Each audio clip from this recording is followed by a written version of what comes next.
Tito, yun, di ba? Kung kailangan ng paliwanag mo. Hindi ko kailangan ng eksplanasyon. Hindi ko kailangan malaman yung buong storya. Hindi ko kailangan ng kumpirmasyon na yun yung...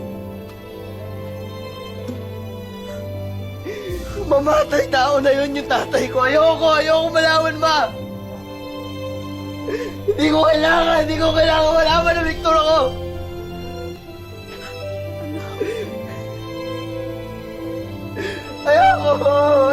Ayoko marinig ma.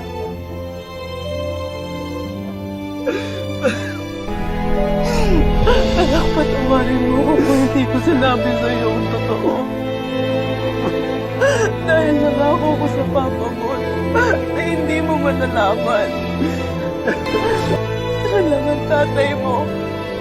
Si Carlos Asuncion lang ang tatay mo. Wala nang iba. Anak, patawarin mo.